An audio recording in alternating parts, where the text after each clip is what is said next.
प्रिय छात्रों, निर्माण आईएएस संस्थान यूपीएससी 2023 व 2024 के प्रीलिम्स परीक्षा को ध्यान में रखते हुए आप सबके लिए बहुविकल्पीय प्रश्न उत्तर श्रृंखला लेकर आ रही है, जो प्रतिदिन के समसामयिक प्रश्नों के साथ सामान्य अध्ययन के अलग अलग विषयों संबंधी बहुविकल्पीय प्रश्नों को कवर करेगा। ये कार्यक्रम प्रतिदिन शाम 8 बजे हमारे YouTube चैनल पर प्रसारित किया जाएगा। आप अपने अनुभव और सुझाव हमें कमेंट बॉक्स के माध्यम से भेज सकते हैं। नमस्कार, निर्माण आईएएस की एमसीक्यू सीरीज में आप सभी लोगों का स्वागत है। मैं विश्वजीत तिवारी इस एमसीक्यू सीरीज के माध्यम से आप लोगों को पिछले एक साल का current affair, international organisations, art and culture के बारे में तैयार करता हूं। आप सभी जानते हैं कि इस सीरीज में हमारा मुख्य फोकस ये रहता है कि आपको इलिमिनेशन टेक्निक बताया जा सके, जिससे कि आप कम जानकारी या फिर हो सकता है कि बिना जानकारी के भी कुछ प्रश्नों को सही कर सके। और ये तो स्पष्ट ही है कि प्रीलिम्स के एग्जाम में अगर आप बिना एलिमिनेशन टेक्निक की जानकारी के जाते हैं तो पास होना लगभग बहुत मुश्किल हो जाता है। ऐसे में एलिमिनेशन टेक्निक की जानकारी बहुत जरूरी है, और मैंने चूंकि लगातार प्रीलिम्स को बहुत अच्छे नंबरों से पास किया है, तो मुझे पता है कि क्वेश्चंस को एलिमिनेट कैसे करना है। मुझे यह भी पता है कि बहुत अधिक स्टूडेंट्स जो कि अपने सिर्फ नॉलेज पर भरोसा करते हैं और एलिमिनेशन के बारे में उनकी जानकारी बहुत सीमित होती है, उन्हें लगता है कि जो कुछ एक दो एलिमिनेशन टेक्निक मार्केट में जो अफवाहों में उड़ता है वही सिर्फ एलिमिनेशन टेक्निक होता है। बेसिकली वह सफिशिएंट एलिमिनेशन टेक्निक नहीं होता है, बल्कि एलिमिनेशन टेक्निक का मतलब होता है कि क्वेश्चंस को बिना जाने यूपीएससी के ट्रेंड के अकॉर्डिंग उसको पकड़ लेना। तो यूपीएससी के ट्रेंड को समझना एलिमिनेशन टेक्निक है, लेकिन बहुत बच्चे ऐसे समझते हैं कि एलिमिनेशन टेक्निक कोई ट्रिक है। बेसिकली ये ट्रिक नहीं है, यूपीएससी के ट्रेंड का एनालिसिस है। तो इस सीरीज के माध्यम से मैं आप लोगों को यूपीएससी के इस एनालिसिस से भी परिचित कराता हूं। आइए इसकी शुरुआत करते हैं। हमारा आज का पहला क्वेश्चन ये है कि हाल ही में कारपोरेट मामलों के मंत्रालय ने कंपनी संशोधन नियम 2022 कारपोरेट सामाजिक उत्तरदायित्व नीति, इसके संबंध में संशोधन नियम 2022 जारी किए हैं। इस संबंध में निम्नलिखित कथनों पर विचार करें। अब यह प्रश्न बताते समय मैं ये मान करके चल रहा हूं कि शायद आप लोगों ने इस नियम को नहीं पढ़ा है। अब यहां पे संभावना ये आती है कि अगर हमने नियम को नहीं पढ़ा है तो फिर प्रश्नों को कैसे सही किया जा सकता है। आइए देखते हैं। पहला ऑप्शन, नए नियमों के मुताबिक खर्च नहीं हुए सीएसआर राशि का इस्तेमाल 5 साल के भीतर किया जाना चाहिए। जब मैं पहला स्टेटमेंट पढ़ रहा था तो मुझे एक डेटा मिला, एक फैक्ट मिला, जो कि एक नंबर से जुड़ा हुआ था। वो फैक्ट क्या था कि 5 साल के भीतर अगर आपने जो आपकी सीएसआर राशि है, कॉर्पोरेट सोशल रिस्पॉन्सिबिलिटी की जो राशि है, वो आपको 5 साल के भीतर खर्च करनी है। सेकंड स्टेटमेंट, सामाजिक प्रभाव आकलन, यही है कॉर्पोरेट सोशल रिस्पॉन्सिबिलिटी से जुड़ा हुआ है एसआईए। इसके लिए खर्च की गई राशि कुल सीएसआर का 2.5% या 50 लाख रुपए से अधिक नहीं होनी चाहिए। अब यहां पे देखिए, एक तो इन्होंने परसेंट डिजिट दिया है, 50 लाख रुपए निश्चित राशि दी है, और एक निगेटिव सेंटेंस उससे अधिक नहीं होनी चाहिए। ठीक है। थर्ड स्टेटमेंट, सीएसआर खर्च को अनिवार्य करने वाला भारत दुनिया का पहला देश है। ठीक है। चौथा, सीएसआर कार्यों को लागू करने के लिए सीएसआर समिति का गठन छोटे व्यवसायों के लिए वैकल्पिक होगा। छोटे व्यवसायों के लिए वैकल्पिक होगा। ऊपर दिए कथनों में से कौन सा सही है? अब देखिए, इकोनॉमी में प्रश्न ऐसे ही पूछे जाते हैं। इकोनॉमी के प्रश्नों को लेकर के बेसिकली आप लोगों को समझना जरूरी है कि इकोनॉमी में या तो कंसेप्ट पूछे जाते हैं, कोई भी इकोनॉमिकल ट्रेंड दे दिए जाएंगे, कंसेप्ट दे दिए जाएंगे, उसके बारे में पूछा जाएगा, या फिर जो करंट में इकोनॉमी में चेंज हुए हैं उससे जुड़ी हुई न्यूज आपसे पूछे। तो यहां कॉर्पोरेट सोशल रिस्पॉन्सिबिलिटी से जुड़ी हुई प्रश्न आपसे पूछी गई है। अब अगर आप लोगों ने कंपनी एक्ट 2013 के बारे में थोड़ा मोड़ा पढ़ा होगा, जो कि मुझे उम्मीद है कि पढ़ा होगा, अगर आप लोग यूपीएससी के प्रीलिम्स की तैयारी करते हैं तो कंपनी अधिनियम 2013 के बारे में आप लोगों ने थोड़ा मोड़ा पढ़ा होगा। आपने ये भी जाना होगा कि इसी अधिनियम के माध्यम से पहली बार भारत में कॉर्पोरेट सोशल रिस्पॉन्सिबिलिटी का कंसेप्ट इंट्रोड्यूस किया गया। अब जब ये जानते हैं तो आप ये भी जानते होंगे कि ऐसा करने वाला भारत, मतलब कॉर्पोरेट सोशल रिस्पॉन्सिबिलिटी दुनिया में बहुत सारे देशों में थी, लेकिन उसको बाध्यकारी बनाने वाला भारत दुनिया का पहला देश। अगर आप लोग इतना जानकारी जानते हैं तो ये बहुत ही बेहतर है कि आप इससे आसानी से ऑप्शंस को एलिमिनेट कर देंगे। लेकिन तब क्या जब आप इस जानकारी को नहीं जानते, तब आइए देखते हैं क्या होगा। पहला है कि नए नियमों के मुताबिक खर्च नहीं हुई सीएसआर राशि का इस्तेमाल 5 साल के भीतर। अब यहाँ पे इन्होंने डिजिट दिया है 5 साल के भीतर। भाई 5 साल के भीतर क्यों? हो सकता है 2 साल के भीतर, हो सकता है 1 साल के भीतर, या हो सकता है कि तत्काल खर्च करने हैं, हो सकता है आपको किसी फंड में डाल देने हैं। तो ये 5 साल जो एक सर्टेन ईयर दे दिया गया, यूपीएससी में जो भी हार्डकोर रूप से निश्चित फैक्ट दिया रहता है वहां पर गलत होने की संभावना होती है। तो यहां भी 5 साल के भीतर एक फैक्ट देकर के यह संभावना क्रिएट किया जा रहा है, साथ ही यह एक नंबर है। और मैंने आपको बार बार कहा है कि यूपीएससी जो नंबर्स देता है मैक्सिमम केस में गलत देता है, हमेशा नहीं लेकिन मैक्सिमम केस में नंबर्स को यूपीएससी गलत देता है। तो अगर यहां पर इस्तेमाल की 5 साल के भीतर की राशि को अगर हमने 5 साल को इलिमिनेट किया पहले ऑप्शन को, तो देखिए यहां से पहला खत्म हो गया और डी नंबर, इसका मतलब कि 2 ऑप्शन आपके गायब हो गए। अब क्या है भाई कि 2 और 3 दोनों में कॉमन है, तो इसका मतलब है कि 2 और 3 तो दोनों में होगा ही होगा। ठीक है, अब बचता है आपका चौथा नंबर ऑप्शन। चौथा नंबर ऑप्शन कहता है कि सीएसआर कार्यों को लागू करने के लिए सीएसआर समिति का गठन छोटे व्यवसायों के लिए वैकल्पिक होगा। अब देखिए भाई हम क्या कर रहे हैं, सोचना है थोड़ा सा पेरिफेरल नॉलेज से। हम कर क्या रहे हैं, हम चाह रहे हैं कि हमारे यहाँ व्यापार करने में सुगमता हो, ईज ऑफ डूइंग बिजनेस। हम चाहते हैं कि व्यापार हमारे यहाँ आसान हो जाए। तो व्यापार आसान करने के लिए हम क्या करेंगे, छोटे व्यापारियों पर अधिक भार डालेंगे कि कम भार डालेंगे? उस पर कम भार डालेंगे, उनको अधिक छूट देंगे, तभी हमारे यहाँ वो व्यापार को प्रोत्साहित होंगे। यहां कह रहे हैं कि छोटे व्यापारियों के लिए क्या होगा, वैकल्पिक होगा, मतलब बाध्यकारी नहीं होगा। तो छोटे व्यापारियों के अनुकूल है कि प्रतिकूल है? तो वैकल्पिक होना बाध्यकारी नहीं होना अनुकूलता है। तो इसका मतलब कि फोर्थ नंबर ऑप्शन भी करेक्ट होना चाहिए। तो इसका आंसर क्या हो जाएगा, बी 2, 3 और 4। तो हाल ही में जो कॉर्पोरेट मामलों के मंत्रालय ने कंपनी अधिनियम 2013 में कुछ संशोधित किए हैं। तो ये जो संशोधन है वो यही कहता है कि आपको सामाजिक प्रभाव आकलन के लिए खर्च की गई राशि कुल सीएसआर का 2.5% या 50 लाख रुपए से अधिक नहीं होगी। सेकंड, सीएसआर खर्च को अनिवार्य करने वाला भारत दुनिया का पहला देश है। और जो छोटे व्यवसायी होंगे उनके लिए सीएसआर के लिए क्या करना, समिति बनाना, यह कंपल्सरी नहीं होगा। अगर वो चाहे तो ग्रुपिंग करके सीएसआर की समिति बना करके अपना फंड एक जगह इकट्ठा करके और किसी बड़े जगह निवेश कर सकते हैं, लेकिन ये उनकी इच्छा पर है। ठीक है, तो यहां पर हमने इलिमिनेट करने का प्रयास किया और पहला ऑप्शन हमने पढ़ा। पहले ऑप्शन में हमें कुछ ऐसे हार्डकोर फैक्ट दिखे, कोई नंबर दिखा जो कि गलत हो सकता था, हमने जैसे उसको इलिमिनेट किया हमने अपने प्रश्न का आंसर। ठीक है, तो एक ऑप्शन को इलिमिनेट करके फिर तुरंत ऑप्शन पे आ जाइएगा, आपके अपने आप ही आंसर निकल जाएंगे। ठीक है, आइए आगे बढ़ते हैं। अब यहां देखिए निम्नलिखित में से कौन सा कथन एकलव्य आदर्श आवासीय विद्यालय इसके बारे में सही, और सही गलत को जैसे ही देखना है आपको क्या करना है, घेर देना है। एकलव्य आदर्श आवासीय विद्यालय के बारे में अब मैं ये मान के बैठा हूं कि आप लोगों को एकलव्य आवासीय विद्यालय के बारे में जानकारी नहीं है। अगर पढ़ा है तो बहुत अच्छा है, नहीं पढ़ा है तो फिर क्या करते हैं, आइए देखते हैं। ईएमआरएस, इसी के बारे में बात की जा रही है। यह केवल अनुसूची 5, केवल अनुसूची 5 राज्यों में भारतीय आदिवासियों के लिए आदर्श आवासीय विद्यालय बनाने की योजना है। अब देखिए यहां पर दो फैक्ट, एक तो केवल निश्चितता आ गई। जैसे ही केवल सिर्फ ऐसे स्टेटमेंट होते हैं तो वो तो निश्चित हो जाते हैं, और निश्चितता जहां बढ़ जाती है वहां पर गलत होने की संभावना भी बढ़ जाती है। ठीक है, तो यहां गलत होने की संभावना बढ़ गई। फिर कह रहे हैं कि केवल किसमें, अनुसूची 5 के जो राज्य हैं, मतलब जनजातीय राज्य अनुसूची 5 में तो हम सभी जानते हैं कि जनजातीय राज्य जाते हैं, लेकिन अनुसूचित 6 में भी जनजातीय राज्य आते हैं। ये कह रहे हैं कि अनुसूचित 6 के संविधान की जो अनुसूचित 6 है उसके जनजातीय राज्यों को छोड़कर सिर्फ अनुसूचित 5 के राज्यों में ही इन आदिवासियों के लिए आदर्श आवासीय विद्यालय बनाने की। तो पहला है कि एक तो हार्डकोर सेंटेंस है, दूसरा कि स्पेसिफिक किसी एक स्टेटमेंट से जुड़ गया है।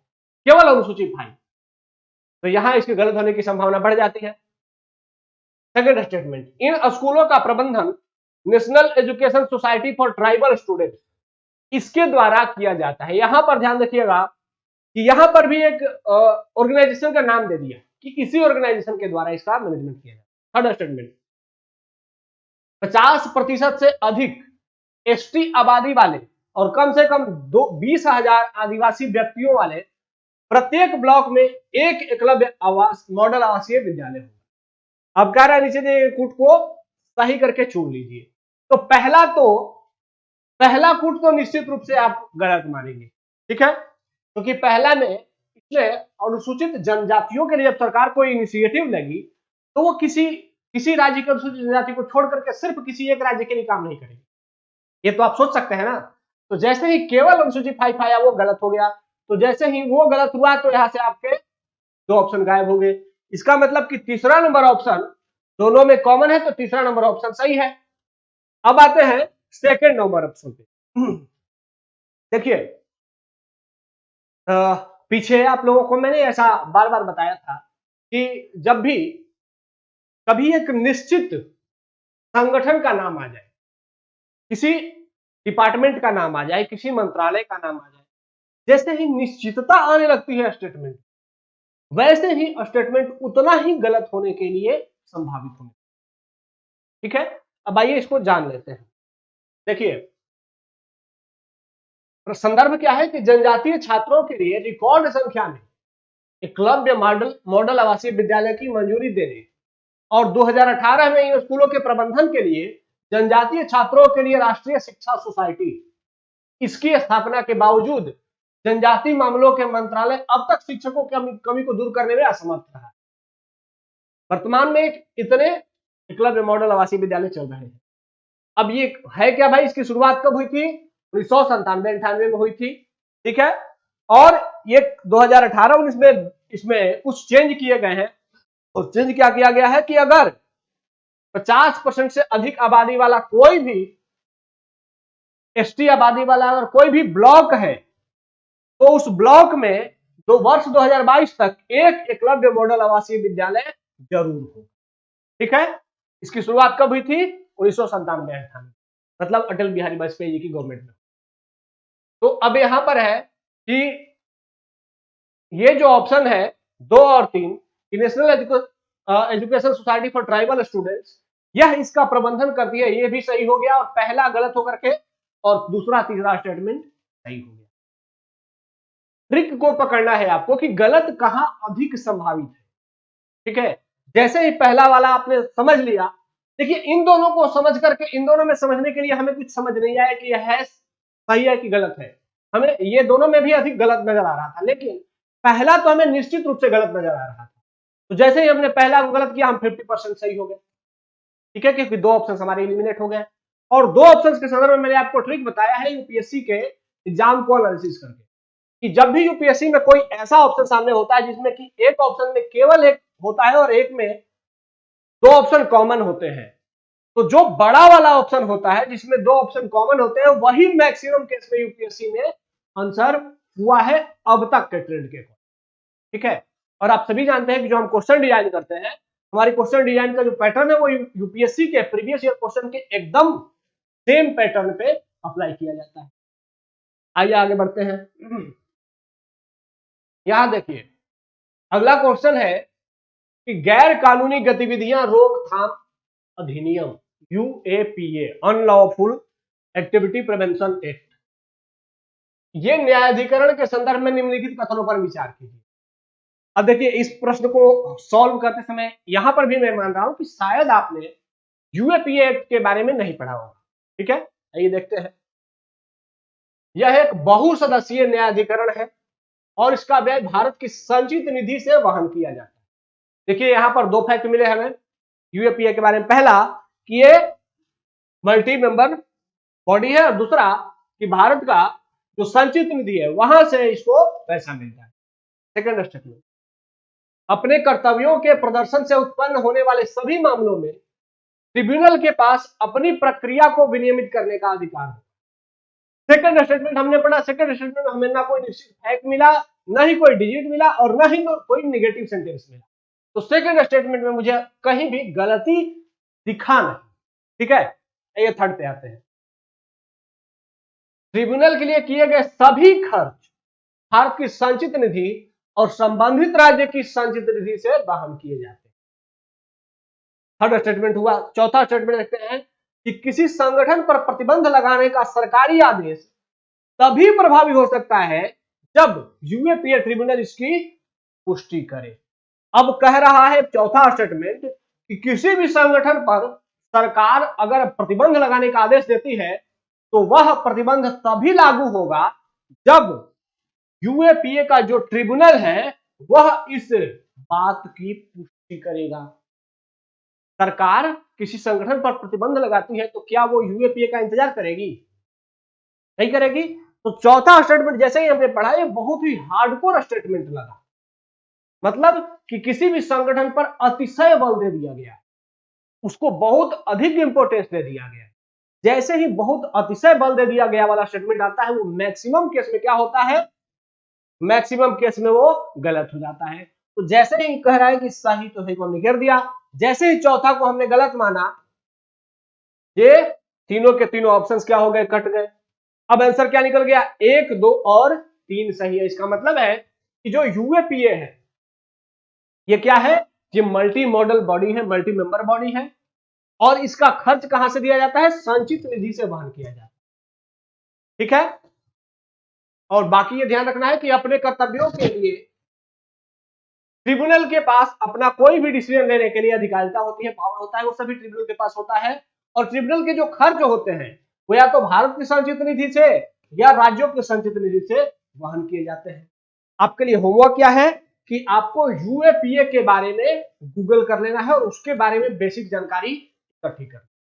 ठीक है, अनलॉफुल एक्टिविटी प्रिवेंशन एक्ट के बारे में आपको जरूर पढ़ लेना है, क्योंकि यहां से प्रश्न बनने की संभावना बहुत अधिक है। आइए आगे बढ़ते हैं। अब ये जो क्वेश्चन है, बेसिकली ये मॉडर्न इंडिया का क्वेश्चन है। मॉडर्न इंडिया का क्वेश्चन होने के साथ ये आपको ये बताने का इस प्रश्न में हमने प्रयास किया है कि जो मॉडर्न इंडिया के क्वेश्चन होते हैं, कभी कभी ये क्वेश्चन ऐसे होते हैं कि जो नॉलेज पर बेस्ड नहीं होते हैं, जो आपके प्रिजम्पशन पर बेस्ड होते हैं, जिनको आप सोच करके भी सही कर सकते हैं। बेसिकली आज तक मैं आप लोगों को यही बताते आया हूं कि जो मॉडर्न इंडिया के क्वेश्चन है या फिर आर्ट एंड कल्चर के जो क्वेश्चन है, उनके लिए आपको एलिमिनेशन पर ज्यादा भरोसा नहीं करना है, अपने नॉलेज पर अधिक भरोसा। लेकिन मैं ये भी बता रहा हूं, ऐसे प्रश्न भी मॉडर्न इंडिया में आते हैं, 1-2 प्रश्न आते हैं और हर बार नहीं आते हैं, जहां पर कि आपका नॉलेज से अधिक, वहां पर आपका एजम्पशन, वहां पर आपकी तार्किक सोच काम आती है। वैसा ही ये प्रश्न है कि मुख्य भूमि और उत्तर पूर्वी जनजातीय विद्रोहों के कारणों के संदर्भ में, मतलब जो भारत की मुख्य भूमि है और जो उत्तर पूर्वी जनजातीय विद्रोह हुए हैं, इनके कारणों के संदर्भ में निम्नलिखित कथनों पर विचार करें। भाई, विद्रोहों के क्या कारण रहे हैं? पहला स्टेटमेंट, ये आंदोलन वन आधारित या कृषि विद्रोह नहीं थे, क्योंकि इन आदिवासियों का भूमि और वन क्षेत्र पर आमतौर पर नियंत्रण। पहला स्टेटमेंट कह रहा है कि जो नॉर्थ ईस्ट के ट्राइब्स थे या जो मेनलैंड के ट्राइब्स थे, इनका जो विद्रोह होता था, बेसिकली वो भूमि को लेकर के नहीं होता था। क्यों? क्योंकि भूमि पर तो इनका नियंत्रण बना रहता था।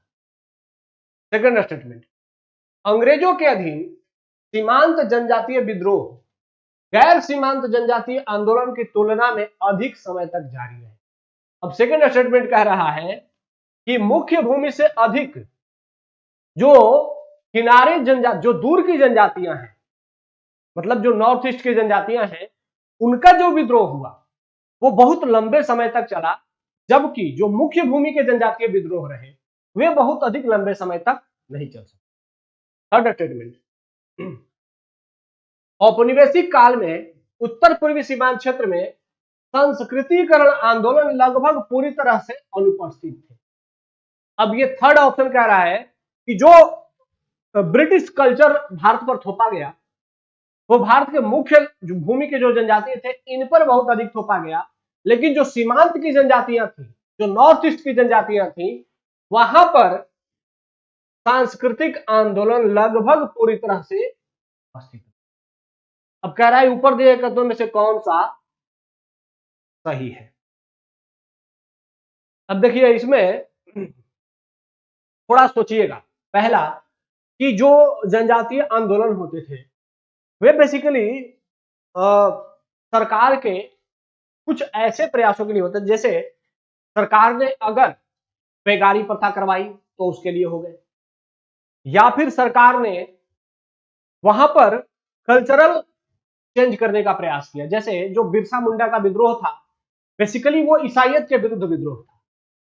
तो बिरसा मुंडा का विद्रोह छोटा नागपुर पठारी के क्षेत्र में हुआ था, मतलब कि मुख्य भूमि में हुआ था। अंग्रेज नॉर्थ ईस्ट में, ब्रिटिश काल में भारत में नॉर्थ ईस्ट का सांस्कृतिकरण करने में असफल रहे। उधर की जनजातियों को उन्होंने क्रिश्चियन बनाने में सफलता प्राप्त नहीं की। बेसिकली स्वतंत्रता प्राप्ति के बाद जवाहरलाल नेहरू की कुछ भूलें थी, उन्हें भूलें ही कही जाएंगी, कि उसके बाद कुछ ईसाई मिशनरियां नॉर्थ ईस्ट में सक्रिय थी और भारत ने उनको छोड़ दिया। भारत ने लिटरली उन पर ध्यान नहीं दिया और कुछ आजादी के बाद मिशनरियों ने उस नॉर्थ ईस्ट के रीजन को ईसाईकरण करना शुरू किया और वो आजादी के बाद अधिकांश नॉर्थ ईस्ट के राज्यों का ईसाईकरण करने में सफल रहे। तो ये अंग्रेज ब्रिटिश काल के दौर में उतना नहीं हुआ जितना कि स्वतंत्र भारत में। ठीक है, तो ये जो बेसिकली उनके जो आंदोलन होते थे, जो नॉर्थ ईस्ट के जनजातियों के आंदोलन होते हैं, या भारत में जो भी जनजातीय आंदोलन हुए हैं, उनके पीछे का उद्देश्य था उनके संस्कृति पर हमला, या उनसे बेगारी करवाना, या दिकू या मतलब बाहरी लोगों के द्वारा उनके समाज में हस्तक्षेप।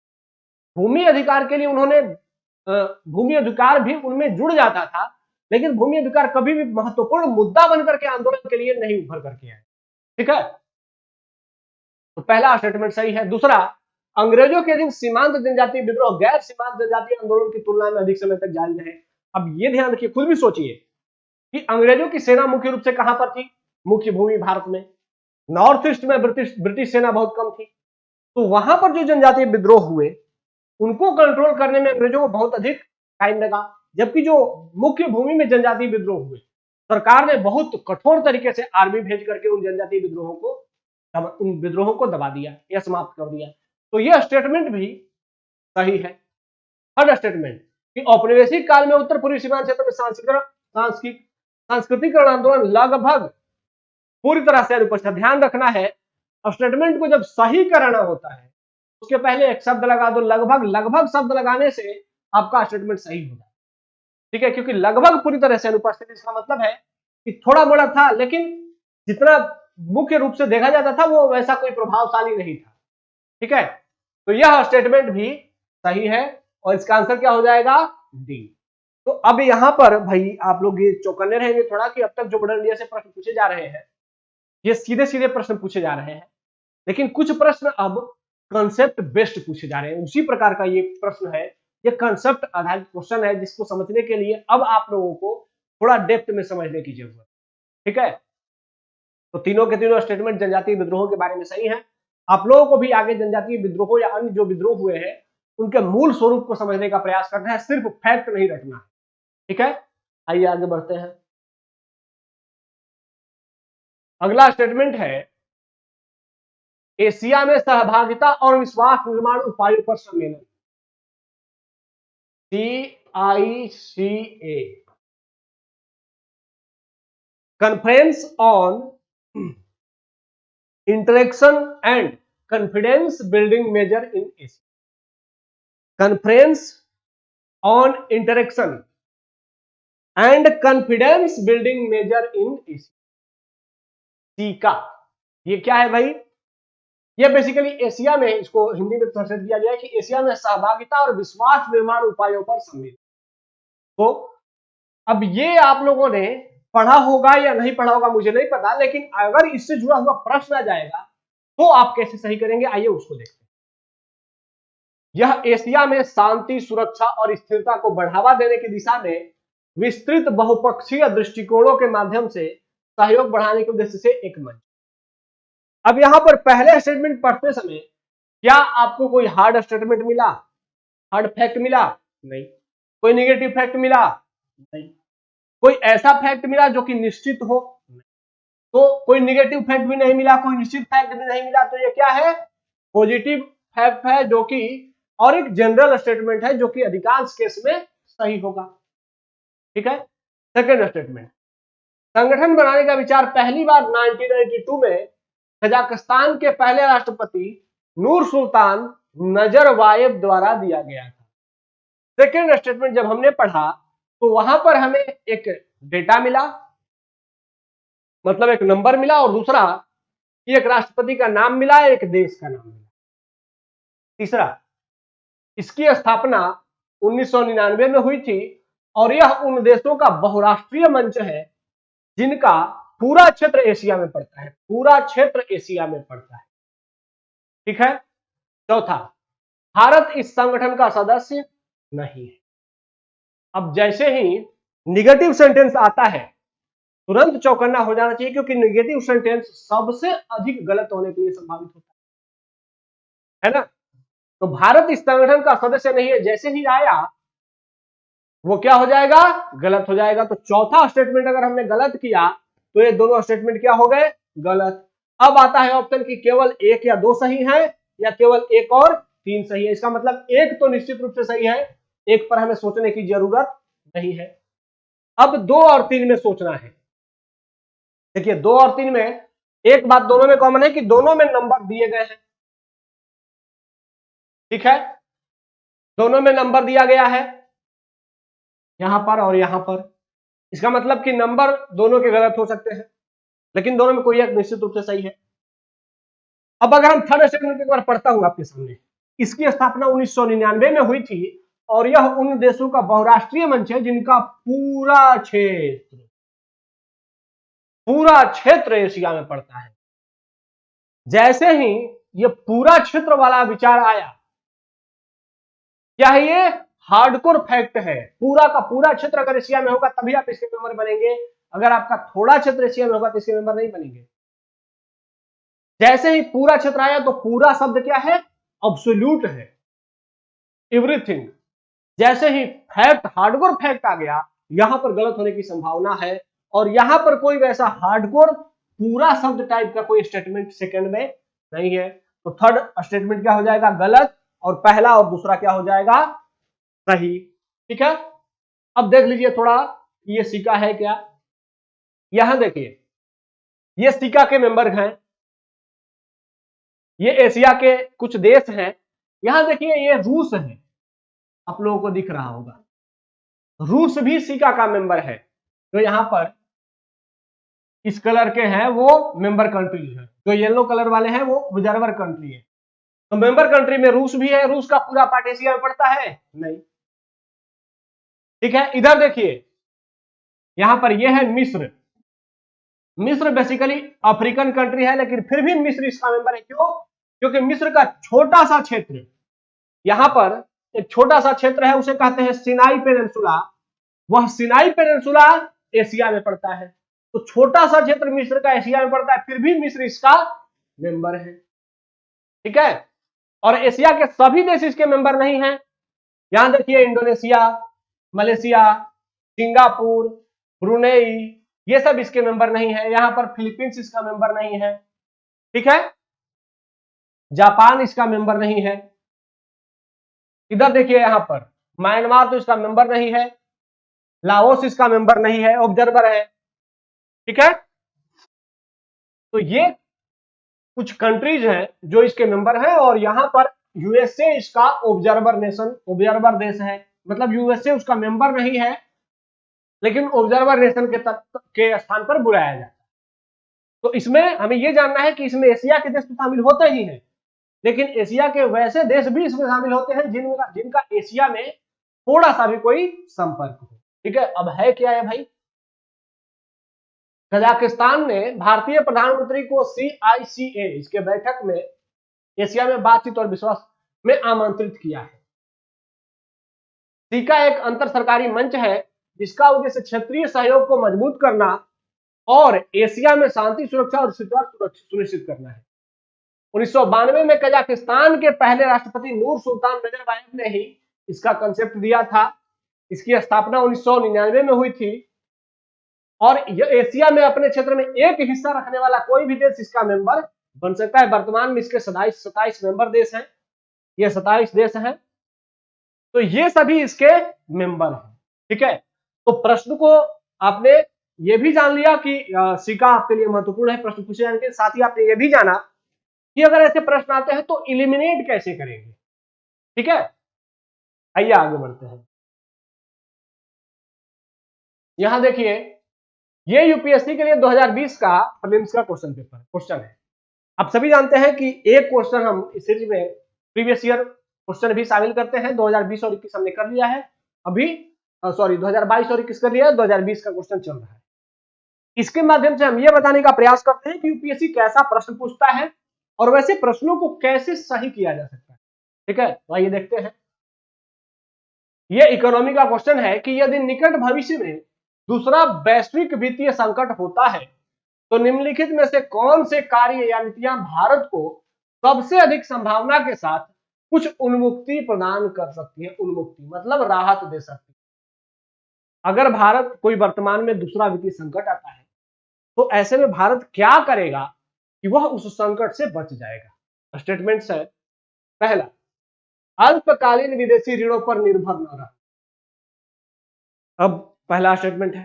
सेकंड, कुछ और विदेशी बैंकों को प्रारंभ करना, विदेशी बैंकों को भारत में स्थापना करना। तीसरा, पूंजी खाते में पूर्ण परिवर्तनीयता को बनाए रखना। अब कह रहा है निचले कूट का प्रयोग करके सही उत्तर ढूंढिए। अब यहाँ पर देखिए इकोनॉमी, अभी तक हमने कुछ साइंस टेक के क्वेश्चन डिस्कस किए थे, उसको कैसे एलिमिनेट किया जाता है उसके ट्रिक्स बताए थे आपको पिछले क्लासों में। अब ये इकोनॉमी का क्वेश्चन है। इकोनॉमी के क्वेश्चन में आप सभी जानते हैं कि यहाँ पर आपके कॉन्सेप्ट काफी क्लियर होने चाहिए और बिना इकोनॉमी के क्वेश्चनों को सही किए आपका प्रीलिम्स भी होना लगभग मुश्किल है, क्योंकि 15-18 क्वेश्चन लगभग यहां से आते हैं। तो 15 से 18 क्वेश्चन अगर आप स्किप कर जाएंगे तो आपका प्रीलिम्स होना बहुत मुश्किल हो जाएगा। तो इकोनॉमी के क्वेश्चन का आंसर आपको तो आना ही चाहिए। देखते हैं, अब कह रहा है कि भारत को बचना है विदेशी, अगर कोई बाहर से वित्तीय संकट आता है तो पहला है अल्पकालीन विदेशी ऋणों पर निर्भर न रहना। अब सोचिएगा, भारत पर कोई अल्पकालिक ऋण है अमेरिका का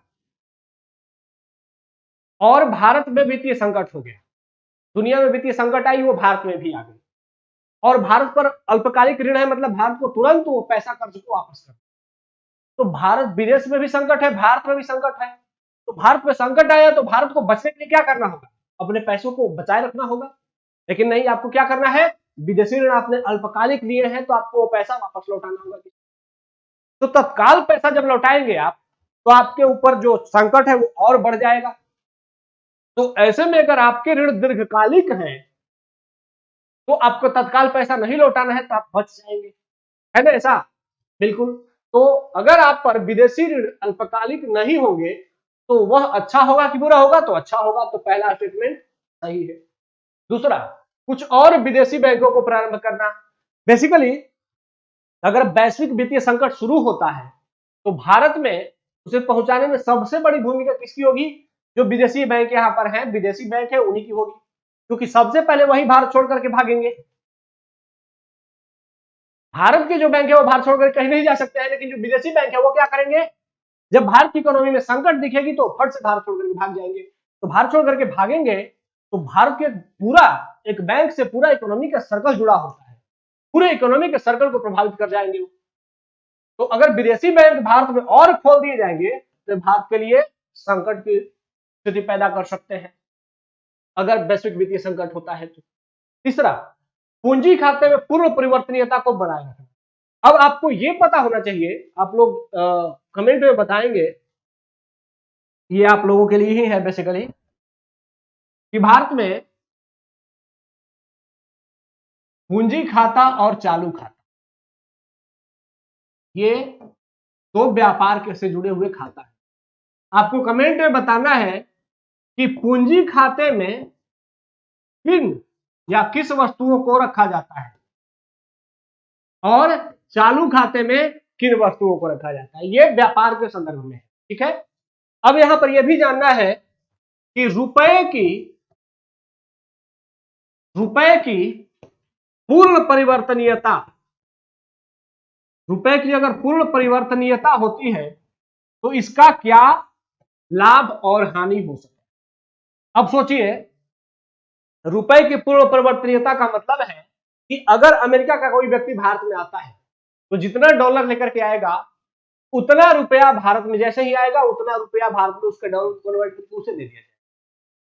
दूसरा, इसका उल्टा, भारत का कोई व्यक्ति अगर बहुत बड़ा रुपया लेकर के और अमेरिका जाता है तो जितना रुपया वो चाहेगा उतना रुपया लेकर के जाएगा और वो कन्वर्ट होकर के अमेरिकी डॉलर में अमेरिका में जाएगा और उतना अमेरिकी डॉलर उसको मिल जाएगा।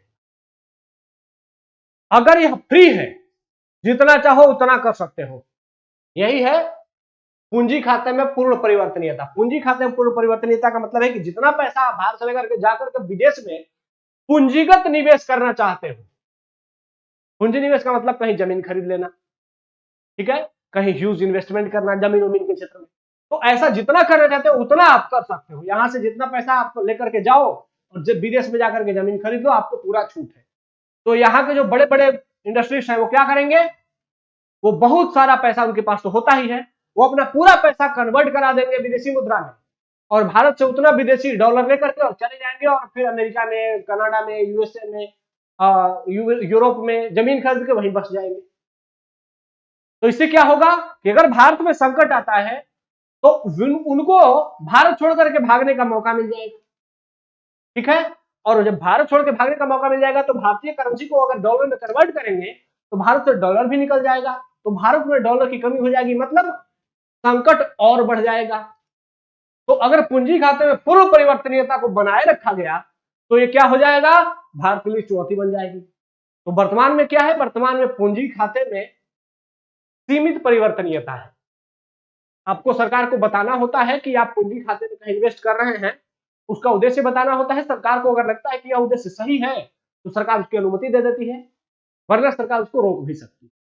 तो यह भी भारत के लिए क्या बन सकता है, भारत के लिए चुनौती बन सकता है, पूंजी खाते की पूर्ण परिवर्तनीयता, ठीक है।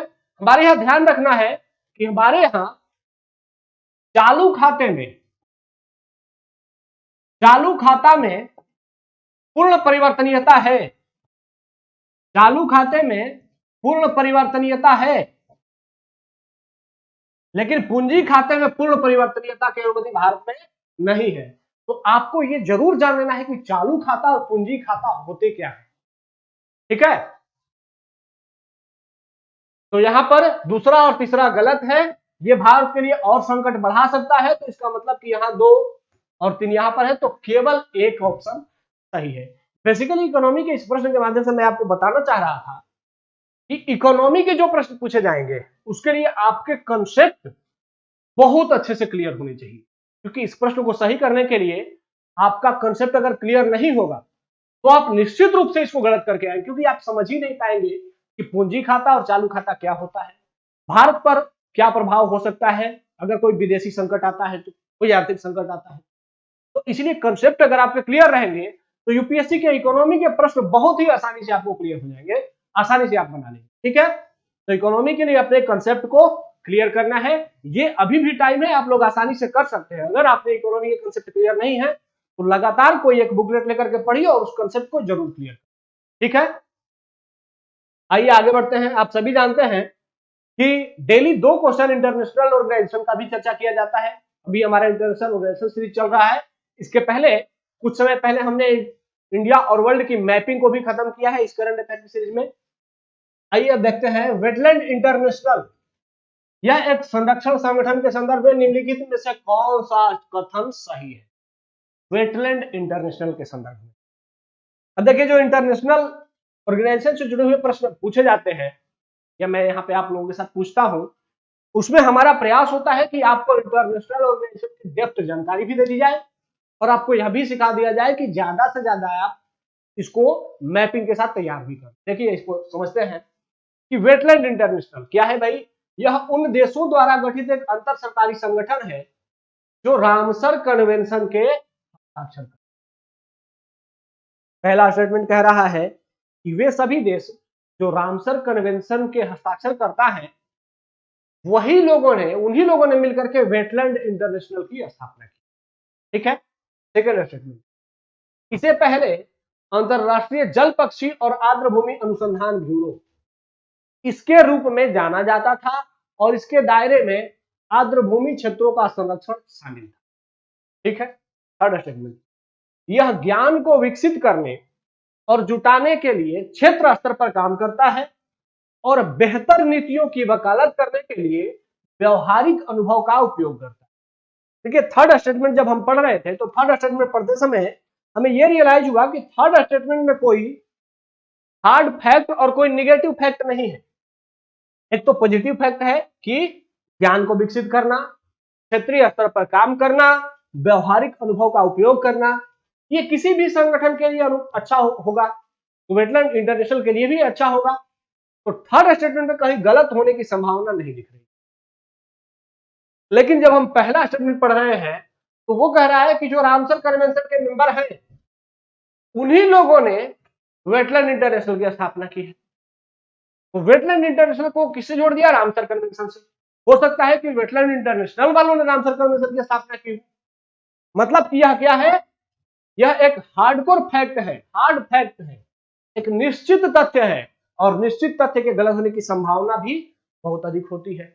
ठीक है, तो पहले स्टेटमेंट को अगर हम गलत मान लेते हैं तो ये गलत हो गया, ये भी गलत हो गया और कोई नहीं सही नहीं हो सकता क्योंकि तीसरा सही है। तो आपका आंसर निकल गया 2 और 3। अब जान लेते हैं भाई वेटलैंड इंटरनेशनल के बारे में। इसकी स्थापना 1954 में हुई है। ठीक है, और रामसर कन्वेंशन की स्थापना 1971 में हुई है। इसका मतलब है कि जो वेटलैंड इंटरनेशनल है, वेटलैंड इंटरनेशनल यह पहले स्थापित हुआ है। तो जब पहले स्थापित हुआ है तो रामसर कन्वेंशन वाले देश उसको स्थापित नहीं कर सकते हैं। ठीक है, तो वेटलैंड इंटरनेशनल पहले आया है, रामसर कन्वेंशन उसके बाद में आया है। आपको ये फैक्ट जानना है, आपको डेट याद करने की जरूरत नहीं है, जरूरी नहीं कि डेट पूछेगा, लेकिन ये जरूर जानना है कि पहले वेटलैंड इंटरनेशनल आए फिर रामसर कन्वेंशन आए। ठीक है, क्योंकि ये रामसर कन्वेंशन से काफी पहले बना था, इसलिए पहला स्टेटमेंट गलत हो जाएगा। ठीक है, यह लोगों और जैव विविधता के लिए आर्द्रभूमि और उसके संसाधनों को बनाए रखने, उनके ऊपर स्थापित करने के लिए काम करता है। यह भी ध्यान रखना है कि रामसर कन्वेंशन के अंतर्राष्ट्रीय भागीदार संगठनों में से यह एक है और इससे पहले अंतर्राष्ट्रीय जल पक्षी और आर्द्रभूमि अनुसंधान ब्यूरो, ये नाम याद रखना है कि इसको पहले अंतर्राष्ट्रीय जल पक्षी और आर्द्रभूमि अनुसंधान ब्यूरो के नाम से भी जाना जाता है। तो वेटलैंड इंटरनेशनल के बारे में अगर आपके पास इतनी जानकारी है, क्योंकि ध्यान रखिए वेटलैंड इंटरनेशनल से जुड़ा हुआ अगर कोई भी इंडिपेंडेंट प्रश्न पूछा जाएगा तो चूंकि वेटलैंड इंटरनेशनल और रामसर कन्वेंशन दोनों वेटलैंड से जुड़ी संस्थाएं हैं, तो प्रश्न जो भी पूछा जाएगा वो दोनों से मिक्स कराकर ही प्रश्न पूछे जाने की संभावना अधिक है। ठीक है, तो दोनों के बारे में आपको बेसिक जानकारी जरूर होनी चाहिए, तभी आप इन प्रश्नों को सही करते हैं। ठीक है, आइए आगे बढ़ते हैं। भारत में बताया गया है कि भारत में सबसे बड़ा जो रामसर स्थल है वो सुंदरबन है। बाकी तो आप ऐसा फैक्ट नहीं है। यहां देखिए यूरोपियन यूनियन, यूरोपियन संघ, यूरोपियन यूनियन EU, इनके उद्देश्यों के बारे में निम्नलिखित कथनों पर विचार कीजिए। अब अगर ऐसा स्टेटमेंट आ गया कि किसी संगठन के उद्देश्यों के बारे में बताइए, तो उद्देश्य बेसिकली किसी भी संगठन के जितने पॉजिटिव चीजें हैं सभी चीजें उस संगठन के उद्देश्य से जुड़ी होती है। देखिए यहां पर एकल मुद्रा, यूरो, आर्थिक एकीकरण सही है, एकीकृत सुरक्षा विदेश नीति सही है, सामान्य नागरिकता सही है, न्यायपालिका प्रवासन सही है, सहयोग बढ़ाना सही है। ऊपर देखो तुम्हें से कौन सा सही है, तो उपरोक्त सभी। ये बेसिकली स्टेटमेंट में शुरू में ही आपको बता देता हूं कि कुछ चीजें आपको समझ लेनी है कि जैसे ही उद्देश्य के बारे में पूछा जाता है किसी भी संगठन का, तो उद्देश्य एक बहुत बड़ा एरिया होता है, वहां पर बहुत सारी चीजें होती है। इवन कभी भी अगर आपसे किसी भी चीज का उद्देश्य पूछा जाए और उद्देश्य में जितने भी पॉजिटिव स्टेटमेंट्स मिले आपको, बस एक ही चीज ध्यान रखना है कि कहीं पर निगेटिव स्टेटमेंट उद्देश्य में नहीं होने। ठीक है, निगेटिव स्टेटमेंट कभी भी किसी भी संस्था का उद्देश्य नहीं होता है। तो पॉजिटिव जितने भी पॉजिटिव स्टेटमेंट्स हैं वे सभी किसी भी संस्था के उद्देश्य होते हैं। ठीक है, तो यहां पर भी ये सभी के सभी पॉजिटिव हैं, यूरोपियन यूनियन के उद्देश्य हैं, तो ये सभी के सभी सही हैं। ठीक है, आइए जान लेते हैं। बेसिकली ये जानना जरूरी है कि जो सेकेंड वर्ल्ड वॉर के बाद यूरोपीय नेताओं ने महसूस किया कि यूरोप में दुनिया में सबसे अधिक युद्ध क्यों हो रहे हैं। पहले 100 वर्षों का युद्ध हुआ मध्यकाल के दौर में, फिर 30 वर्षों का युद्ध हुआ, फिर उसके बाद छोटे छोटे बहुत सारे युद्ध हुए। जर्मनी और इटली के एकीकरण के दौर में युद्ध हुआ, नेपोलियन का युद्ध का दौर चला, ठीक है। उसके बाद प्रथम विश्व युद्ध हुआ, फिर उसके बाद भी बीच में युद्ध चलते रहे, फिर सेकेंड वर्ल्ड वॉर हुआ। तो दुनिया में बहुत अधिक युद्ध, सबसे अधिक युद्ध यूरोप में ही हुए। तो सेकेंड वर्ल्ड वॉर के बाद वहां के देशों ने रियलाइज किया कि हम आपस में ही क्यों लड़ रहे हैं। अगर हम आपस में युद्ध को समाप्त कर दें तो हम बहुत अधिक प्रगति कर सकते हैं। तो युद्ध को समाप्त कैसे किया जाए, तो हम आपस में क्या करें, आपस में बड़े पैमाने पर एकीकरण कर लें, हम एक दूसरे से जुड़ जाएं। और जो वहां पर एक क्या बोलेंगे उसको कि उग्र राष्ट्रवाद, राष्ट्रवाद बहुत अच्छा है, राष्ट्रवाद किसी का विरोधी नहीं होता है बेसिकली, लेकिन उग्र राष्ट्रवाद किसी का विरोधी होता है। जैसे हिटलर का जो राष्ट्रवाद था वो उग्र राष्ट्रवाद था, जो मुसोलिनी का राष्ट्रवाद था वो उग्र राष्ट्रवाद। लेकिन भारत का जो राष्ट्रवाद है ये उग्र राष्ट्रवाद नहीं है, ये किसी का विरोध नहीं करता है। हम अपने राष्ट्र के प्रति प्रेम करते हैं, लेकिन दूसरे राष्ट्र से हमें घृणा नहीं है। तो हमारे यहां राष्ट्रवाद है, उग्र राष्ट्रवाद नहीं है। तो इसीलिए यूरोपीय नेताओं ने महसूस किया कि जो चरम राष्ट्रवाद है, जो उग्र राष्ट्रवाद है, उसको कंट्रोल करने के लिए हमें क्या करना है, आपस में बड़े पैमाने पर एकीकरण करना है। और इसीलिए 27 यूरोपीय देश वर्तमान में इसमें शामिल है। इसका 1993 में इसकी स्थापना की गई। इसका मुख्यालय ब्रसेल्स बेल्जियम में है, ठीक है। शुरू में 28 देशों द्वारा जो maastricht संधि है, इस संधि पर हस्ताक्षर करने के बाद यूरोपियन यूनियन का कंसेप्ट लागू हुआ, ठीक है। और फिर बाद में भी कुछ और संधियां की गई, एम्स्टर्डम संधि, नीस की संधि, लिस्बन की संधि। इन सब के माध्यम से इसके सदस्य देश बढ़ते रहे। तो इस तरीके से 1993 में गठित हुआ, मुख्यालय ब्रसेल्स में है। वर्तमान में इसमें 27 देश हैं और इसकी स्थापना सेकेंड वर्ल्ड वॉर के बाद में यूरोप को एकीकृत करने के उद्देश्य से की गई। अगर आप यूरोपियन यूनियन के बारे में इतना जानते हैं तो आपके लिए बहुत अच्छा है। अब आपको एक टास्क है, वो टास्क है कि आपको ये पूरा कंसेप्ट को समझना है खुद से। मैं यहां पर दे देता हूं, preferential trade agreement, free trade agreement, ठीक है, कस्टम यूनियन, इकोनॉमिक यूनियन, इनको ये क्या होते हैं, ये आपस में एक दूसरे से कैसे जुड़े हुए हैं, दुनिया का कौन कौन सा देश कस्टम यूनियन का पार्ट है, दुनिया का कौन कौन सा देश इकोनॉमिक यूनियन का पार्ट है, कितने भारत के साथ कितने देशों के साथ फ्री ट्रेड एग्रीमेंट है, भारत का कितने देशों के साथ प्रेफरेंशियल ट्रेड एग्रीमेंट है। ये सब चीजें आपको गूगल करके समझ लेनी है, क्योंकि यूपीएससी ने एक बार यही सीरीज ही पूछ ली थी, तो अभी भी पूछा जा सकता है। इसको आप लोगों को तैयार कर लेना है होमवर्क के साथ, ठीक है। और अगर आप कहीं पढ़ रहे होंगे तो अपने टीचर से आप जरूर इस प्रश्नों को पूछ करके उसका समाधान निकाल सकते हैं। बाकी आपको गूगल करने पर इसका आंसर मिल जाएगा, आप लोग उसको तैयार जरूर करें, ठीक है। तो इस सीरीज में हमसे जुड़ने के लिए धन्यवाद। बस एक रिक्वेस्ट सी है कि आप लोग कमेंट करके इस बात को एहसास करा दीजिए हमें कि हमारी ये इनिशिएटिव आपको कैसी लग रही है, आप लोगों को कितना पसंद आ रहा है, ताकि हमारा मनोबल भी बढ़ता रहे, ठीक है। हमसे जुड़ने के लिए धन्यवाद। जय हिंद।